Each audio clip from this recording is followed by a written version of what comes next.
عزیز، زمانی که اومدی دیواره‌های یه هدف مشخص کردی و شبیه به مربع شد، حتما با گام هم که شده متراژ کن، چون میدونی دیوارهات نباید زیر 3x3 باشه. اگر زیر 3x3 باشه احتمال بودن طلا یه مقدارم بیشتر کم میشه و امکان داره اونجا شبه طلا باشه.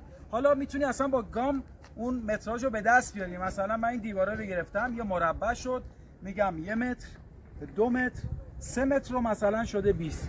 همین 3 متر و 20 از این سمت هم همون باید بشه.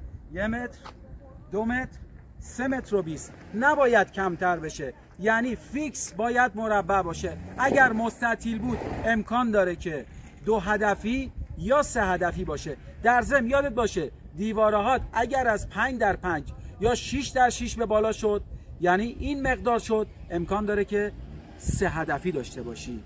من امیر اسماعیلی هستم. هر جا هستی موفق باشی.